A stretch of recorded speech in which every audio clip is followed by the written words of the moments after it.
पूर्वक सत्यनारायण स्वामी का पूजन कर रहे हैं। इस प्रकार देखकर राजा अभिमानवश ना तो उस स्थान पर गया, ना सत्यदेव प्रभु के सामने मस्तक ही झुकाया।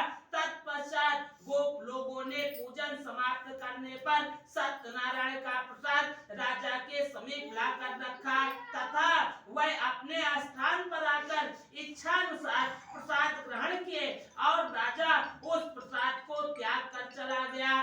तब राजा को उस प्रसाद को त्याग देने से अत्यंत दुख प्राप्त हुआ। उसके 100 पुत्र मृत्यु को प्राप्त हुए, उसका धन्य धान्य सब नष्ट हो गया। तब राजा ने अपने मन में सोचा, सत्यनारायण प्रभु के प्रसाद त्यागने से मेरी यह दशा हुई है, यह निश्चित है, क्योंकि प्रभु में इतनी शक्ति है।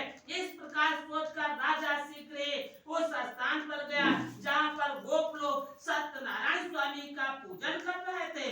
तत्पश्चात राजा ने भक्ति तथा श्रद्धा पूर्वक विध से गोप लोगों के साथ सत्यदेव का पूजन किया तथा भगवान सत्यनारायण की कृपा से राजा को पुत्र तथा धन्य धन पुनः प्राप्त हो गया। वह संसार में सुख भोग करके अंत में वैकुंठ लोक को प्राप्त हुए। सोची महाराज बोले, हे स्वनकादिक ऋषियों, जो मनुष्य सत्यनारायण प्रभु के इस परम दुर्लभ व्रत को करता है तथा मनोरथ सिद्ध करने वाला पुण्य कारक कथा श्रवण करता है, वह सत्यनारायण के प्रसाद से धन्य धन सब कुछ प्राप्त करता है। जो मनुष्य निर्धन है वह धनवान हो जाता है, जो बंधन में पड़ा है वह बंधन मुक्त हो जाता है तथा भय युक्त मनुष्य भय से छूट जाता है। यह सत्य है, इसमें संदेह नहीं है। सत्यनारायण के प्रसाद से मनुष्य इस लोक में वांछित फल भोग करके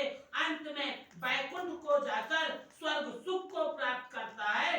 हे ब्राह्मणों, इस प्रकार जो सत्यदेव के व्रत को आप लोगों से कहा है, उसे करने वाले मनुष्य संसार सागर के दुखों से मुक्त हो जाते हैं और कलयुग में विशेष फल देने वाला सत्यनारायण भगवान का व्रत है।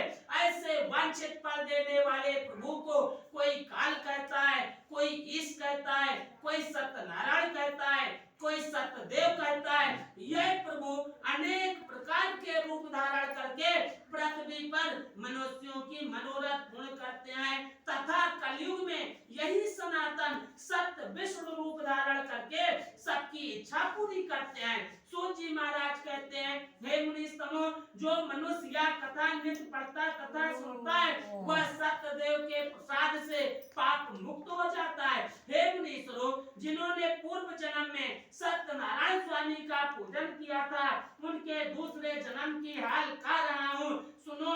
सतानंद जो महान विद्वान थे, दूसरे जन्म में सुदामा नाम के ब्राह्मण हुए, भगवान श्री कृष्ण की भक्ति करके मोक्ष को प्राप्त हुए। बिल्व लकड़हारा दूसरे जन्म में निषाद हुआ, श्री रामचंद्र जी को गंगा पार उतार कर स्वयं उनकी कृपा से भवसागर पार हो गया, अर्थात वैकुंठ धाम को प्राप्त हुआ।